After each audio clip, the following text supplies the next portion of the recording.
Where does evil come from? Why in nearly every religion on Earth do we find a cosmic enemy, a force of darkness, chaos, or rebellion that threatens gods, humanity, and creation itself? Why did Egyptians fear a serpent that tried to devour the sun each night? Why did Babylonians imagine a dragon slain to form the world? And why did later faiths like Christianity and Islam elevate the devil into the ultimate adversary of God? Is the devil a real being, lurking in shadows? Or is it a mirror, reflecting our fears, our chaos, our own inner darkness? Welcome to Unmasking the Gods, lifting the veil on religion, power, and myth. In this series, we explore the hidden roots of belief, the myths beneath the scriptures, and the stories that shaped civilizations. If you want to keep unmasking the illusions of gods and devils, make sure to like this video, subscribe to the channel, and share it with someone who needs to hear this story. Today begins our most ambitious journey yet, every religion's devil. This is part 1, the adversary archetype. From the dawn of history, human beings have struggled with fear of death, fear of famine, fear of the unknown. To make sense of this, we gave fear a face. We imagined beings who embodied chaos and opposition, adversaries of gods, tricksters who destabilized order, monsters that rose up from the deep. In psychology, Carl Jung called this the shadow archetype, the hidden part of ourselves that we project outward. In mythology, it became the enemy of the cosmos, the one who resists order. And across ancient cultures, we see this adversary again and again, not always called Satan, not always a single being, but always present. In Egypt, the adversary wore more than one face. One of the earliest figures was Set. In the beginning, Set was not a devil. He was a god, lord of the desert, storms, and violence. He was powerful, unpredictable, but necessary. In some myths, Set even protected Ra, the sun god, fighting against the serpent of chaos that threatened the solar bark. But myths evolve with politics. Osiris, god of fertility and order, became beloved across Egypt. His brother Set grew envious. In the most famous myth, Set murders Osiris, cutting his body into pieces and scattering them across the Nile. This act of fratricide shocked Egyptian imagination. Osiris symbolized order and life. Set now embodied betrayal, destruction, and chaos. Though his role was once balanced, he became demonized. Over time, dynasties associated Set with foreign invaders, desert raiders, and storms. He became the enemy within, both god and devil. Yet Egypt had another adversary, darker still, Apophis, the great serpent. Unlike Set, Apophis was never ambivalent. He was chaos itself. Each night, Egyptians believed, the sun god Ra sailed through the underworld. Apophis lay in wait, trying to devour the solar bark, to swallow the sun and plunge the cosmos into eternal night. The priests of Egypt fought this battle daily. Rituals were performed to stab wax effigies of Apophis, to burn him with fire, to curse his name. Without these acts, Egyptians feared dawn might never come again. This wasn't theology. It was survival. Apophis symbolized the terror that order might collapse, that one day the sun might not rise. In Apophis, we see the archetype of the devil most clearly, the eternal enemy, never destroyed, only defeated for a time. Travel east to Mesopotamia, the land between the rivers, where some of the world's first myths were written in cuneiform. Here, too, the adversary took the form of a serpent or dragon.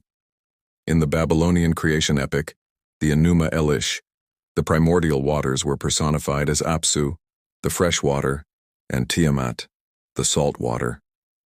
At first they mingled in harmony, but younger gods disturbed the peace, and Apsu was slain.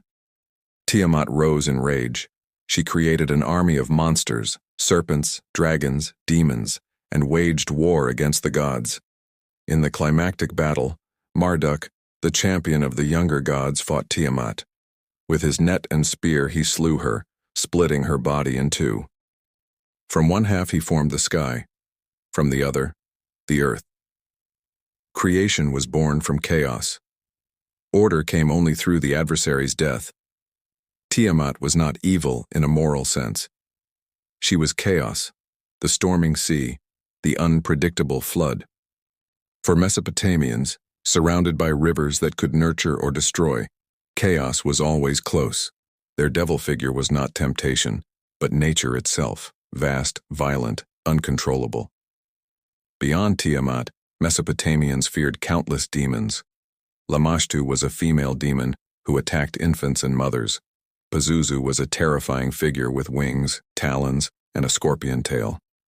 Ironically, people wore amulets of Pazuzu to ward off Lamashtu, one demon protecting against another. Here the adversary was not singular but multiple, scattered, a swarm of forces.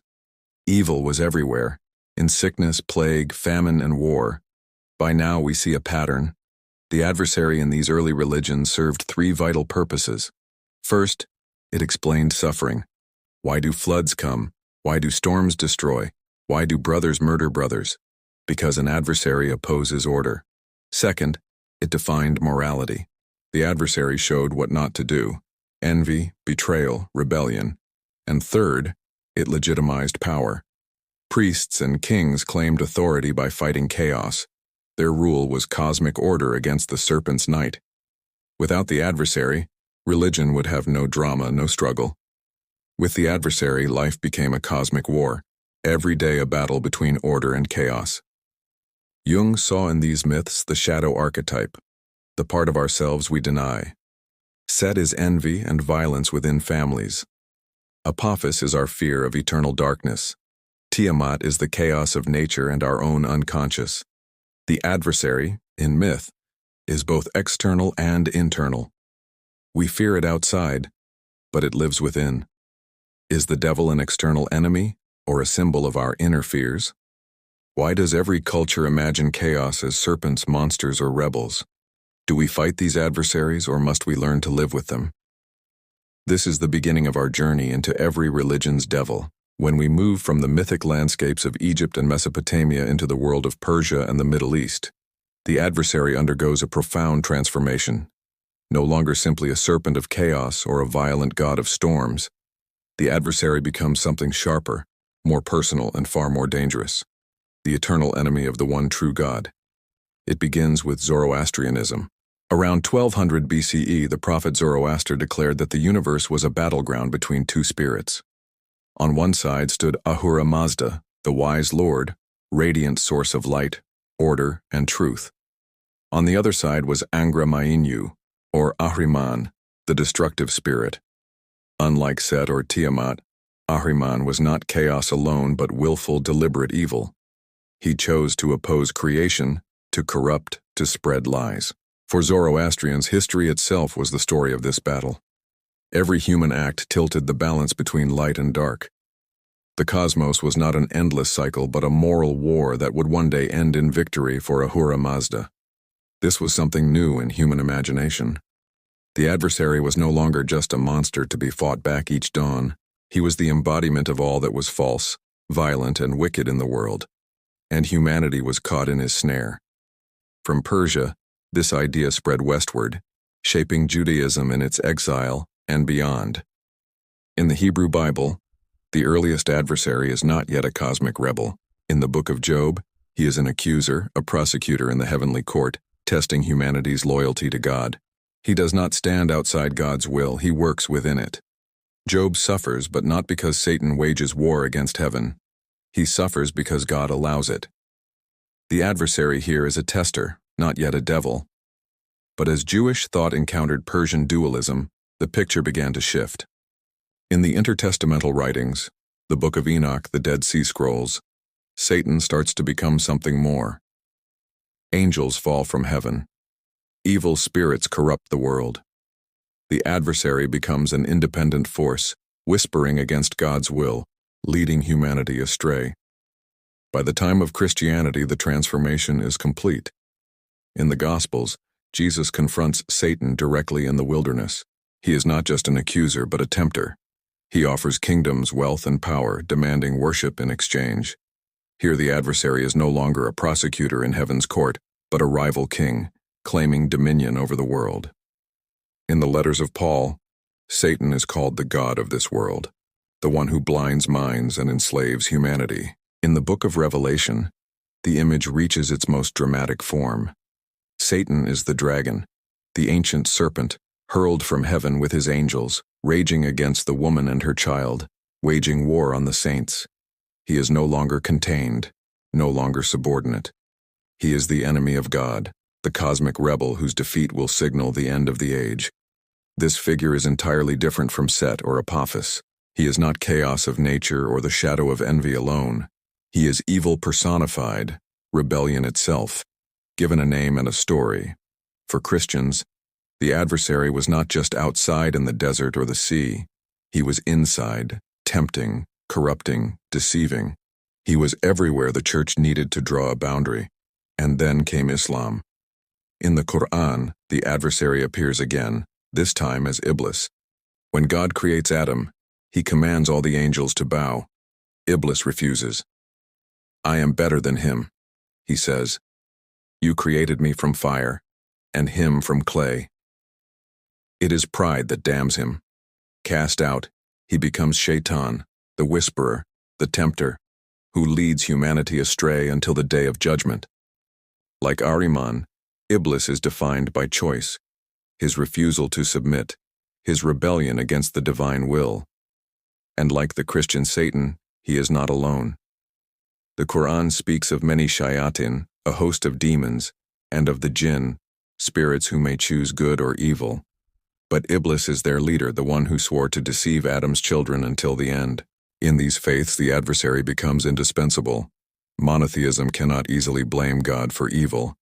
If God is one and good, where does wickedness come from? The answer is the adversary. He is the tempter, the rebel, the liar, the serpent, the dragon, the fallen angel, the prideful spirit of fire. He becomes the explanation for suffering, the boundary marker of morality, and the foil to God's power. In this transformation, the devil figure takes on a new role. He is not only chaos or destruction, but opposition itself. His existence gives meaning to obedience, faith, and law. Without Satan, there is no temptation to resist, no trial to endure, no enemy to overcome. With him, every act of devotion becomes part of a cosmic war. The adversary has now stepped onto the stage of history as a rival to God. He is no longer just a myth. He is a doctrine, and he will shape the fears and imaginations of billions for centuries to come. The adversary is not always a horned devil, nor even a dragon or serpent. In many traditions, the forces that oppose the divine appear as tricksters, tempters, and beings of chaos. They do not simply seek to destroy the cosmos. They disrupt it, destabilize it, and lead humanity into confusion. These figures are often more ambiguous, sometimes even heroic, yet they carry within them the seeds of rebellion against the divine order. In India, the vast tapestry of Hindu mythology does not place evil in the hands of one central figure. Instead, it divides the universe between the Devas, the shining gods of order, and the Asuras, beings of ambition and power who often contend with the Devas for control of heaven and earth. The Asuras are not demons in the Christian sense.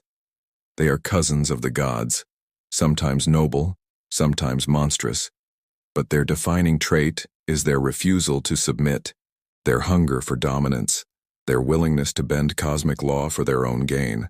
Perhaps the most famous adversary of Hindu epic is Ravana, the 10-headed king of Lanka in the Ramayana. Ravana is brilliant, devout, and powerful. He is not a shadowy serpent or a monster of chaos. He is a ruler, a poet, a devotee of Shiva. Yet his arrogance leads him into ruin. When he abducts Sita, the wife of Rama, his pride sets in motion the great war that defines the epic. Ravana is not evil without complexity.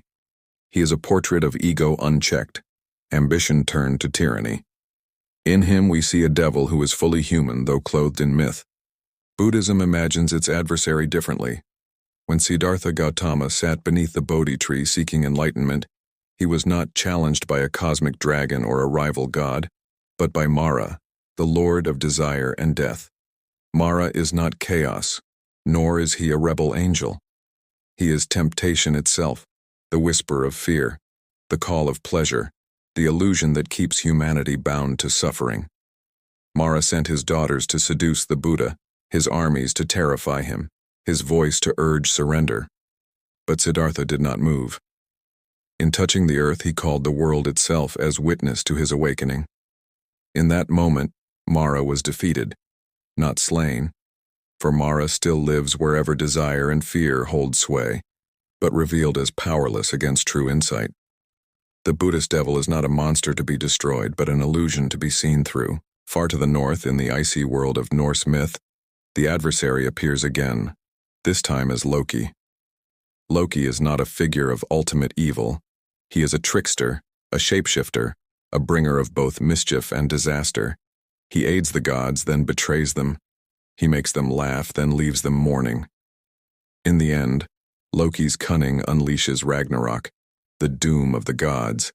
Bound in chains with venom dripping on his face, Loki writhes until the end of days, when he will break free to lead the enemies of Asgard against Odin and Thor.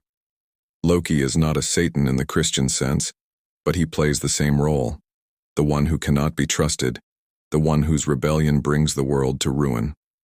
Alongside Loki are the great monsters of Norse myth, his children with the giantess Angerboda. Jörmungandr, the world serpent, encircles the earth, destined to rise at Ragnarok and poison the skies. Fenrir, the monstrous wolf, grows so mighty that even the gods cannot bind him without trickery. In the last battle, Fenrir will devour Odin himself. These are adversaries not of morality, but of fate. They embody the certainty that even gods will fall, that chaos will swallow order in the end. In Mesoamerica, the adversary takes yet another form. Among the Aztecs, Tezcatlipoca was the smoking mirror, the god of conflict, sorcery, and strife.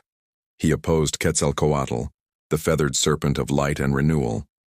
Tezcatlipoca was not simply a devil but a rival god, embodying the darker aspects of existence, night, discord, and sudden ruin. In their myths, the struggle between Tezcatlipoca and Quetzalcoatl reshaped the world again and again. Here, the adversary was not an external evil but an eternal rival, a reminder that creation is born out of conflict. Among the Maya, the underworld was ruled by the lords of Xibalba. These beings were tricksters, testing humanity with trials of fear and pain. They lured people into ball games rigged for defeat, into houses filled with darkness, blades, or freezing cold. They were not omnipotent devils but petty tyrants, mocking and tormenting until heroes like the hero twins overcame them. The Maya devil was not a supreme enemy of God, but the cruelty of rulers, the injustice of power, given divine mask and story. In China, the adversary is harder to pin down. There is no Satan in the Western sense. Instead, evil appears as ghosts, demons, and hungry spirits. The Yaoguai are monsters born of imbalance, chaos, or corruption. They haunt the edges of society, disrupting harmony. In Taoist thought, evil is not an equal force to good but the result of disharmony, the imbalance of yin and yang. Here, the adversary is not a rival god, but a reminder that harmony must be maintained, that chaos lurks wherever balance is broken. What unites all these figures? Ravana, Mara, Loki, Tezcatlipoca, the lords of Xibalba, the demons of China, is that they do not embody absolute evil in the way of Ahriman or Satan. They are destabilizers, tempters, rivals, beings who bring disorder to the world or weakness to the human heart. They remind us that the adversary is not always a dragon to slay. Sometimes he is the whisper of temptation, the laughter of a trickster, the pride of a king, or the imbalance in the world itself. These devils, if we call them that, show us that opposition is not always absolute. It is woven into the fabric of life. Chaos does not only destroy, it tests, it challenges, it reshapes. The adversary is both enemy and teacher, forcing gods and humans alike to grow stronger, wiser, more aware. In them we glimpse not only fear but transformation. The adversary has haunted human imagination since the first stories were told. He was not left behind in ancient myth. He survived into theology, philosophy, psychology, and modern culture. The devil has changed shape with every age, but his shadow still falls across our world. In Christianity, Satan was more than a tempter in the wilderness or a dragon in Revelation. He became the ruler of this world, the one who prowls like a lion seeking whom he may devour. The church used him to explain heresy, temptation, and dissent. To resist the church was to fall under Satan's influence. In Islam, Iblis and his hosts of shayatin became constant reminders that pride and disobedience lead to ruin. The devil was both enemy and teacher, showing humanity the path it must not take. In theology, the adversary solved a problem. If God is all good and all-powerful, why does suffering exist? The answer was Satan, or Iblis, or Ahriman. Evil was not from God, it was from the adversary. Without him, the question of suffering might fall back on God. But with him, blame shifted onto a rebel. But the devil was not just theology. He was a tool of power. Witches were accused of serving Satan, heretics of whispering with demons, and outsiders of worshipping false gods. The devil became a weapon of fear, used to enforce obedience. Psychology gave him a new meaning. Carl Jung saw him as the shadow, the part of ourselves we repress. Envy, anger, lust, pride, all the traits we deny. Projected outward, they become demons. Faced inward, they reveal the devil lives within. Literature carried the transformation further. In Milton's Paradise Lost, Satan was a tragic figure, proud and defiant, declaring it better to reign in hell than serve in heaven. To some, a villain. To others, a dark hero.